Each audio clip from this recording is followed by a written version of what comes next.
In this video, I'm going to share with you the top 10 infinite banking companies from 10 all the way down to number 1 with a Y. These ratings primarily focus on high early cash value policies, but there will be other factors that will play into these ratings with these companies. With that being said, let's begin. For company number 10, we have Northwestern Mutual. Northwestern Mutual is part of the Big Four mutual carriers. They have been in business since 1857 and currently pay the largest amount of dividends to their policyholders. Because of their size and history, they have amazing financial strength and thus have produced a really strong whole life insurance product. The reason why they are number 10 though is due to their business model. The majority of agents I've spoken to do not understand the difference between base and PUA. Although they are privy to the word overfunded, thus the default overfunded policy is a 50-50 blend, never optimizing the cash value in a policy for the client. The agent also does not promote policy loans to their clients, as their commission is also affected if clients take loans in the first year. Therefore, Northwestern as a whole is a great insurance company providing a great product, but their traditional financial planning model puts them at number 10. Number 9, we have Mutual Trust. Mutual Trust is well known in the infinite banking space, and believe it or not, he may not want me sharing this, but this was the company our founder got his very first policy with many years ago. MTL is known for having one of the strongest guarantees in their whole life product, making them attractive to individuals who value that.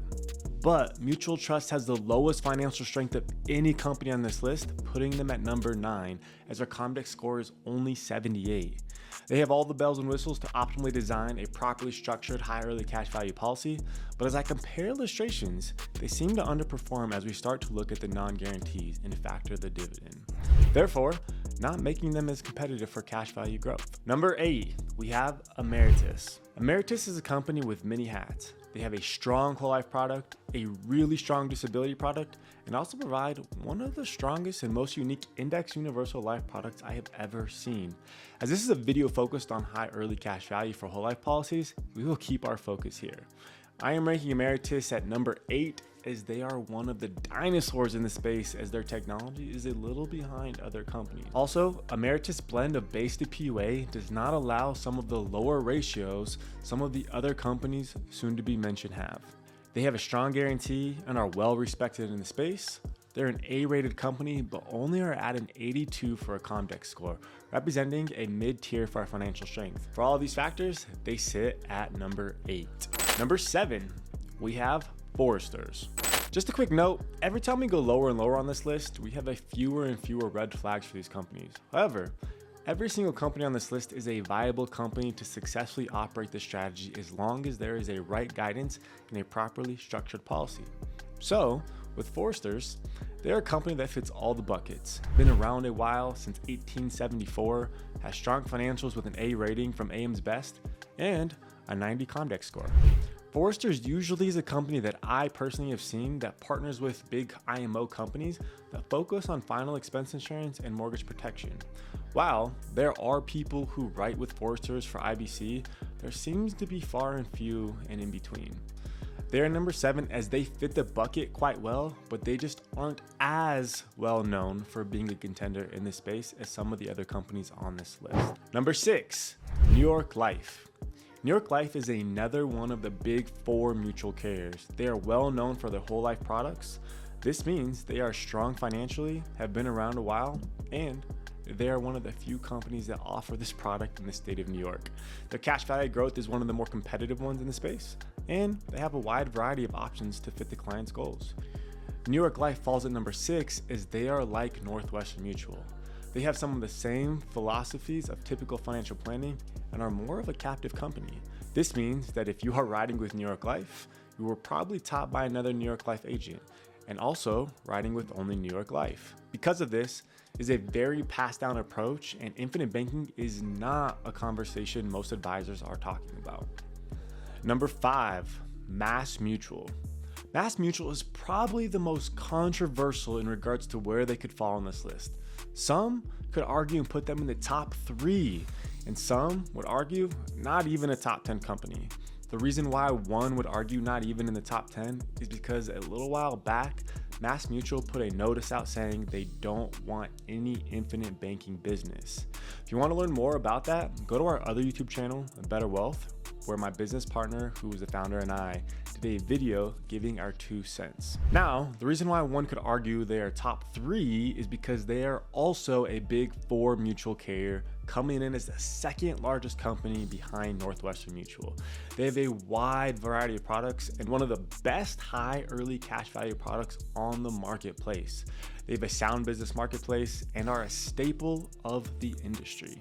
They also have incredible technology and ease of use when taking a policy loan, arguably the easiest in the space.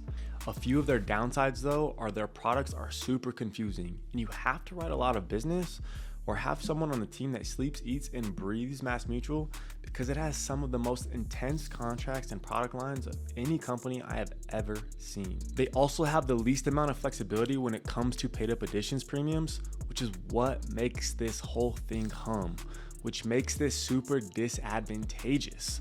Their convertible term also has some of the worst rules when it comes to converting your term to a whole life, as well when it comes to product design and freedom. Because of all of this, they are at number 5. Number 4, we have One America. One America has made a lot of awesome moves over the last couple of years. If this video was 2 years ago, they would be lower on the list. But now One America is putting a lot of attention into improving their products and helping their advisors.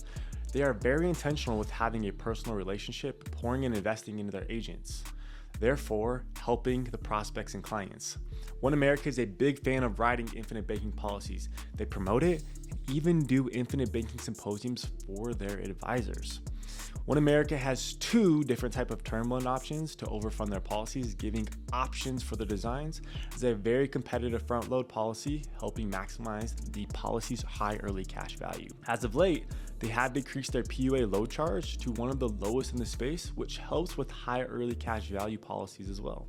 Some of the downsides are the limitations to the base to PUA ratios, keeping the max overfunding right around 25-75. They also don't declare their dividend publicly as they feel it doesn't matter, which I believe that statement has some validity, but it would be nice to know how well they are doing from year to year. Their cash value growth is right in the middle of the pack. Nothing too sexy, but competitive in the marketplace.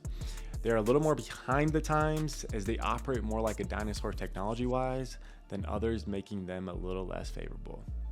They also have probably one of the worst underwriting in the industry unless you are a top agent that gets the red carpet, so some clients may not get the most favorable treatment there. As you can see, One America is a huge hodgepodge of lots of good, some middle of the road items, and a few not so great. Because of this, that puts them at number 4. To be quite honest, between numbers 3, 4, and 5, it was probably the hardest to sort through and decide which order they should go in. But coming in at number 3 is Guardian. Guardian is the last of the big mutual 4 as they all made the list. And Guardian has been around for over 170 plus years with really strong financials.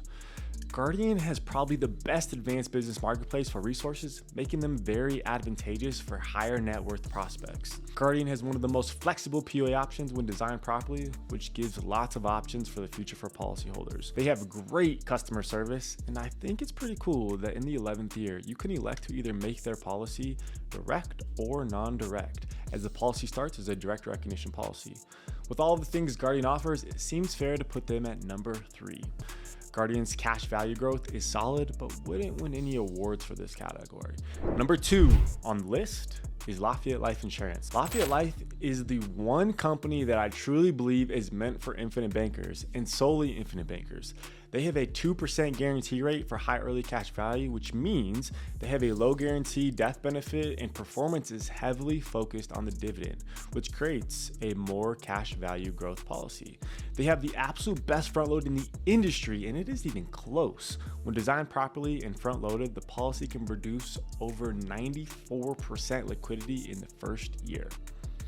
I dare to even share this, but they can even have their base to PUA ratio go as low as 694.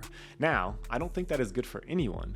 The agent essentially is working for free, and who knows what the future consequences of designing a policy like that are. Now, the downsides that they have are as follows. They have a level term rider, which is sheer cost that diminishes the cash value growth, and once it falls off, the death benefit usually drops pretty drastically. If someone was focused on death benefit growth, then Lafayette Life would be arguably the worst place to go in the marketplace. They also have the worst underwriting in this space, which means that unless you are healthy as a fiddle and younger, this process can be super challenging or extremely daunting to go through. Lastly, even though they have some of the best high early cash value in the space, it seems that long term it sacrifices a little bit because of this.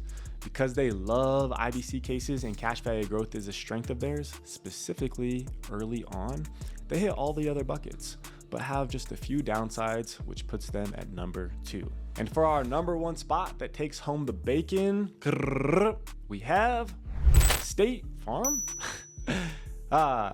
If you thought I was being serious, welcome to the And Asset, as I can assure you, likely haven't not watched many of the other videos where I like to not make things so heavy and have a little bit of fun.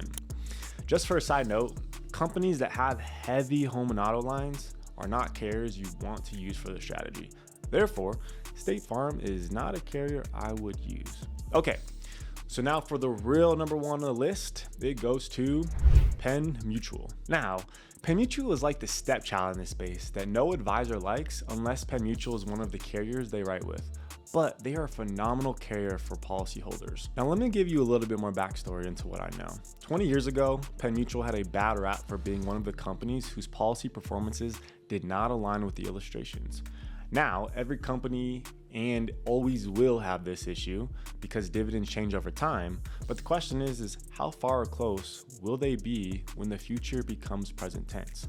Over the last 10 years, Penn Mutual really has stepped up their game as their illustrations are some of the best in performance when matching with the original illustrations. So currently, Penn Mutual is one of the fastest growing carriers in the space and has taken a lot of market share for a few reasons.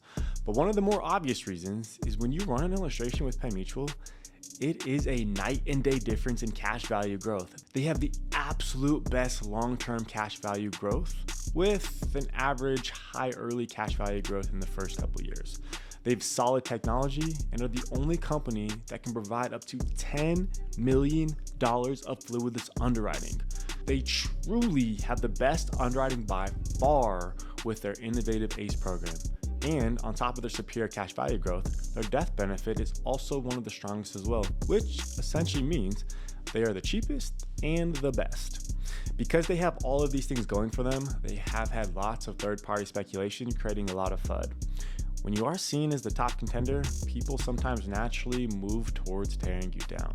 Therefore, there has been rumors that Penn Mutual is the next Ohio National and will demutualize or will be bought by another company.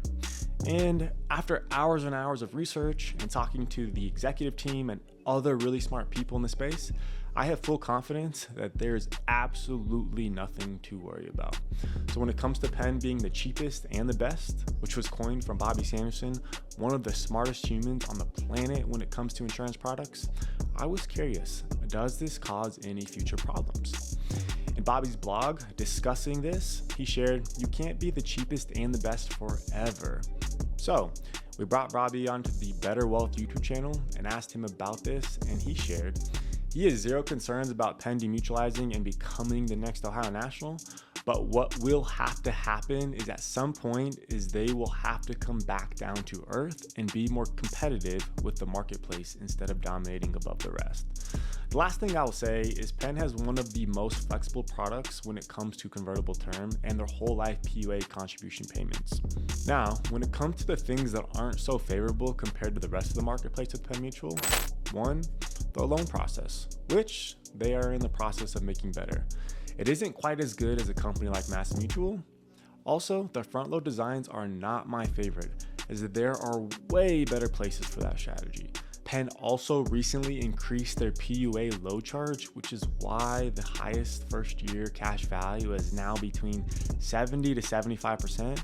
First, it was closer to 80% before the change at the end of last summer. I would love to hear your thoughts in the comments. If you are someone who has a policy with the company and hear your experience and or an advisor and share the pros and cons of some of these companies, or if you agree or disagree with me. That is the best part about this platform, is it allows us all to elevate and grow together.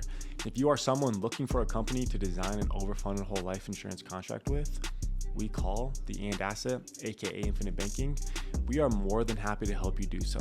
Click the link below to talk to someone on the team. Thanks again for watching.